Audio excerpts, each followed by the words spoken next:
Buenas tardes a todos. En primer lugar, agradecer a la organización del Congreso, a Raquel especialmente, por la posibilidad que nos ha dado a mí y a mi equipo de poder presentar un poquito esta comunicación. Se trata de plantearos una propuesta de intervención desde la prevención del abuso sexual a través de la experiencia que tenemos en la unidad de pediatría social. Os presento un poquito. Bueno, espera.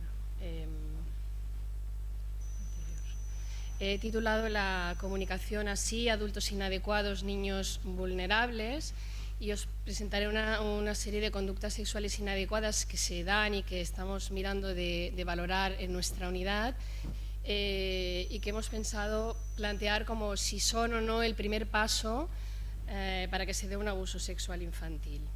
Ahora paso a explicar un poquito. La unidad de pediatría social, no sé si alguno de vosotros habéis estado esta mañana y habéis escuchado al doctor Natal, que forma parte también del equipo. Se creó el año 2002 mediante un convenio de colaboración entre el ICS, el Institut Catalán de la Salud, y la Fundación Concepció Juventeny. Todo lo que es el equipo técnico de la unidad, psicólogos, trabajadores sociales, en estos momentos somos dos equipos, somos 3 psicólogos, 2 trabajadores sociales, 2 pediatras, una cirujana pediatra.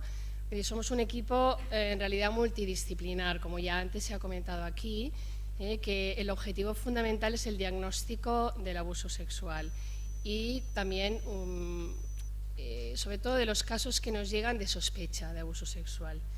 ¿Y qué hacemos? Bueno, estamos ubicados en lo que serían las conductas externas de pediatría, en el Hospital Universitario Germans Trias i Pujol de Badalona.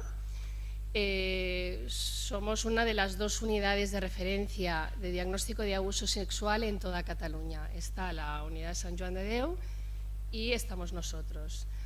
A la unidad nos llegan casos de sospecha de abuso sexual y lo que hacemos es un diagnóstico valorando sobre todo la situación de riesgo de los niños que llegan, miramos de confirmar o no la probabilidad de abuso sexual y valoramos toda una serie de factores sociales y las repercusiones a nivel biológico, psicológico y social que el abuso sexual tiene en esos menores y en sus familias.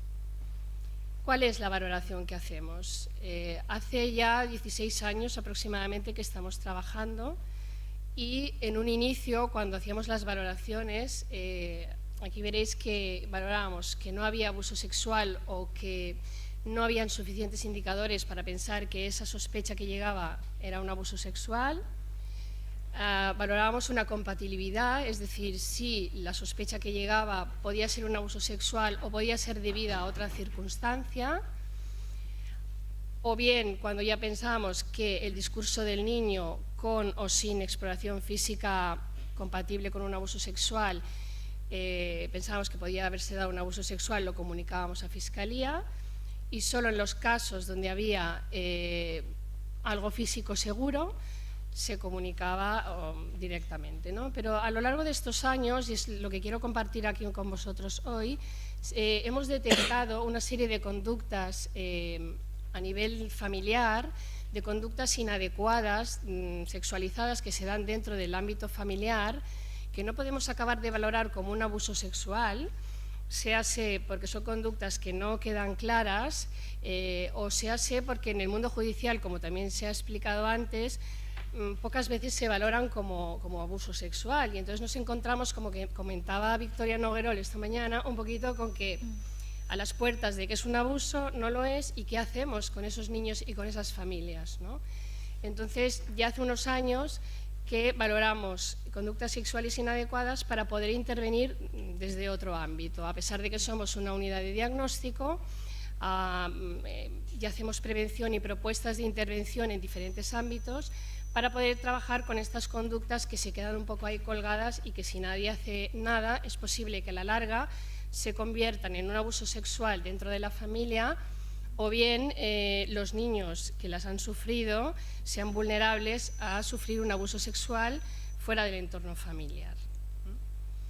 Entonces ya, bueno, el doctor Natal ya ha presentado como un continuum, ¿no? Tendríamos que ubicar las conductas sexuales inadecuadas dentro de lo que serían los hábitos familiares, ¿no? Entonces nos encontramos que hay familias donde todos consideraríamos que tienen unos hábitos saludables, que ahora os explicaré. Familias donde se dan una serie de conductas no adecuadas, más bien sexualizadas. Esas conductas a veces ya derivan en un inicio de abuso sexual. Y por último tenemos el diagnóstico de abuso sexual. Dentro de este continuum, después de estos años de experiencia, hemos visto que no es nada fácil ni ubicar a las familias en alguna de estas categorías, ni tampoco valorar un abuso sexual. Es muy importante poder hacer un buen diagnóstico diferencial entre lo que sería un abuso sexual que tendría que ir al mundo judicial y todo lo demás. Y en todo lo demás, yo no sé si aquí, supongo que en el mundo judicial no hay nadie, lo cual me parece curioso porque realmente es donde más falta hace de formación, pero trabajamos todos, psicólogos, trabajadores sociales, pediatras, ¿no? Entonces, sería muy importante detectar este tipo de conductas para poder intervenir sobre ellas, ¿no? ¿Qué consideramos como hábitos sexuales familiares saludables? Yo supongo que aquí estaremos bastante de acuerdo, lo que pasa es que siempre en estos temas hay algunas discrepancias. Nosotros consideramos que los hábitos son saludables, sobre todo cuando existe una diferencia entre el rol del adulto y del niño que le permite un desarrollo psicosexual adecuado. ¿Y qué tenemos aquí? Pues que las relaciones familiares están basadas en el afecto, es muy importante el vínculo, el respeto mutuo, tanto de los padres con los niños y de los niños con los padres. Creemos que es muy importante que haya una escala de valores personales, sociales, culturales. La familia debe transmitir a sus hijos pues una serie de valores. Y digo esto que a lo mejor os parecerá una cosa obvia, teniendo en cuenta que hoy en día, tanto a nivel familiar, pero sobre todo social, no sé, los mensajes publicitarios, los mensajes sociales no hablan de esto, hablan de que, o sea, a veces se iguala el rol del adulto con el del niño y los niños tienen acceso a una serie de programas televisivos que un poquito antes, en otras épocas, estaba prohibido para los niños ver determinados programas, ¿no? Entonces, de alguna manera, creo que todos, no solo a nivel familiar, sino social, estamos implicados en ofrecer pocos hábitos saludables dentro de la familia y donde hayan tabúes sociales, donde haya lo que se llamaba antes la ley del incesto, donde los abuelos son los abuelos, los padres son los padres y los niños tienen una intimidad y los padres otra, y no se puede compartir según qué cosas, ¿no? Hay unos límites y se ha de respetar las necesidades de los niños, y a veces pues tenemos padres que nos vienen explicando diferentes situaciones en las que no hay ni un solo tabú, no hay intimidad, todas las puertas están abiertas, y no se comparte la sexualidad porque ya sería un abuso sexual, pero a veces nos encontramos con situaciones poco adecuadas para los niños. Y entonces es cuando hablamos de las conductas sexuales inadecuadas. Nos parecía que le teníamos que dar una importancia casi más que el abuso sexual, porque ya hemos visto las estadísticas, las pocas veces que el mundo judicial valora el abuso sexual y sin embargo tenemos un tanto por ciento muy elevado de conductas inadecuadas que se trabajan poco y que corren el riesgo de convertirse luego en un abuso sexual. Ya he explicado que hay una falta de límites entre lo que sería el afecto y lo que sería la sexualidad. Los niños cuando se dirigen a un adulto de forma cariñosa hay una ternura y hay adultos que cuando se dirigen a un niño así lo que hay es un erotismo fuera de lugar y que hace que los niños se confundan y que hace que se conviertan en niños que se erotizan prematuramente. Entonces yo he puesto aquí unos ejemplos. Claro, algunos me diréis, bueno, mostrarse desnudo delante del niño, dormir y bañarse con los niños, ¿no?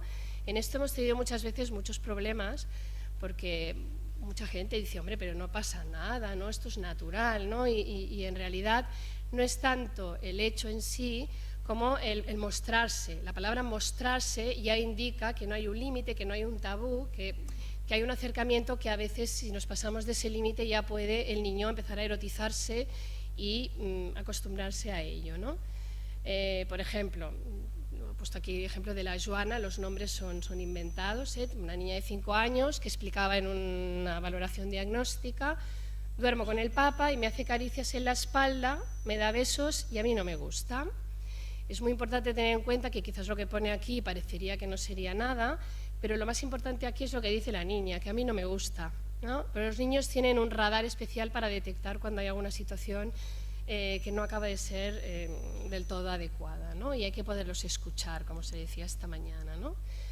Bueno, hay un psicoanalista que se llama Nobel que habla que, bueno, hoy en día, sobre todo hoy en día, lo que está en juego, lo que se niega, porque socialmente se niega y en las familias muchas veces también, es la diferencia generacional, es decir, lo que se ha de dar para que se prohíba el incesto, no sé, el pestillo en la puerta cuando los papás tienen relaciones sexuales, ¿no? El respeto de un niño con su padre, la intimidad, bueno, todo eso que he estado comentando antes, ¿no?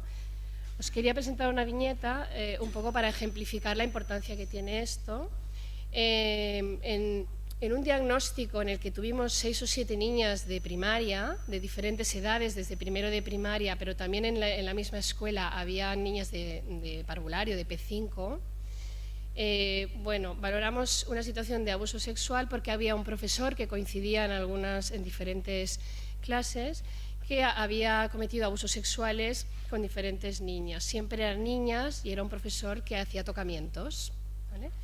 En principio nosotros valoramos abuso sexual y cuando en cada una de las niñas un poquito trabajamos no solo esto, sino que en la unidad de diagnóstico también hacemos prevención y les decimos: has sido muy valiente por haberlo explicado, ¿no?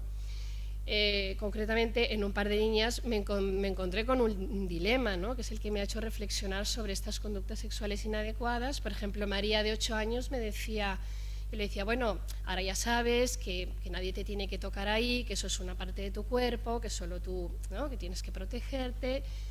Y ella me contestó: mi padre también me tocaba la vulva, me la olía con su dedo, decía que olía mal y me decía que me duchara.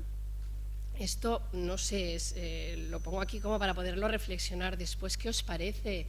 ¿Esto qué es? Estamos valorando un abuso sexual extrafamiliar de un profesor y cuando miramos en la familia de la niña nos encontramos que el papá también le tocaba la vulva, la olía, no sé.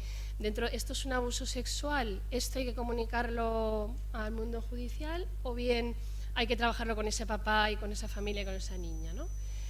Olivia, de 5 años, la niña habló de los tocamientos del profesor y ella misma explicaba, el papá explicó que se duchaba habitualmente con la niña y que él decía, bueno, dice, es igual, no pasa nada, pues ella pues explora, pues me toca el pene y yo dejo que a ver hasta dónde llega, ¿no?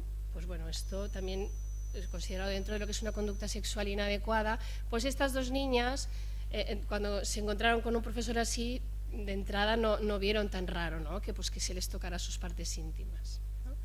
Entonces, bueno, un poco lo que quería transmitir es esto, ¿no? Una propuesta de intervención que ya hemos iniciado desde la unidad de pediatría social y que dentro de toda la zona en que nos movemos a los profesionales de los diferentes ámbitos que nos derivan casos, ya estamos trabajando sobre cómo prevenir y cómo detectar estas conductas, ¿no? Es muy importante detectarlas para evitar niños vulnerables y hay que hacerlo desde todos los ámbitos donde esa familia y ese niño están en contacto, ¿no? Por ejemplo, desde el mundo sanitario creemos muy importante que los pediatras no solo miren la garganta, el peso, la talla del niño, creemos que es muy importante que pregunten, bueno, ¿y cómo es la dinámica familiar?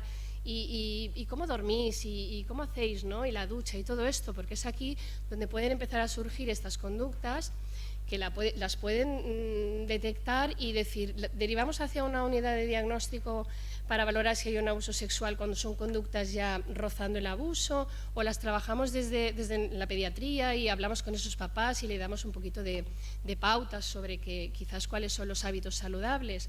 Pues creemos que es muy importante desde el mundo sanitario. A nivel educativo, pues no sé, los profesores, el colegio donde están tantas horas los niños, en todos los ámbitos educativos hay que dar una educación psicosexual tanto a los niños como a las familias, ¿no? Para que los niños se puedan proteger y para que las familias también puedan entender que es adecuado y no en una educación infantil, ¿no? A nivel de psicólogos, del mundo de servicios sociales, promover las buenas prácticas. Ya se está haciendo, en los diferentes entornos que nosotros conocemos, EAIA, servicios sociales, ya se da este tipo de conductas y si no, pues hay una buena coordinación con nosotros para que se puedan implementar antes de llegar a tener que valorar si se ha dado un abuso sexual. Y, cómo no, el mundo judicial, ¿no? Que estas conductas sexuales inadecuadas, más que un delito, pues son un problema de salud, pero que tienen las mismas consecuencias negativas en los niños que un abuso sexual muchas veces. Entonces, creemos muy importante que los jueces y el mundo judicial se formen tanto en lo que es el abuso sexual como en lo que son este tipo de conductas sexuales inadecuadas. A veces sí que las comunicamos, si pensamos que son unas conductas que ya rozan algo incipiente, las comunicamos al mundo judicial, pero se quedan ahí. Entonces nosotros tenemos que prevenir, intervenir y tratarlas, ¿no? ¿Para qué? Pues bueno, en definitiva para conseguir que la familia, todos estaremos de acuerdo, sea un marco protector y saludable para nuestros hijos, ¿no? Y bueno, es que no sé el tiempo que llevo. ¿no? Pues nada, como puntos de reflexión, pues esto, valorar que el abuso sexual en general es un problema de salud, ya lo hemos visto esta mañana y ahora, que estas conductas no tienen un escaso o nulo peso legal y que se han de diferenciar del abuso sexual, pero de una necesidad de prevenir en todos los ámbitos que he comentado antes. ¿Vale? Bueno, muchas gracias.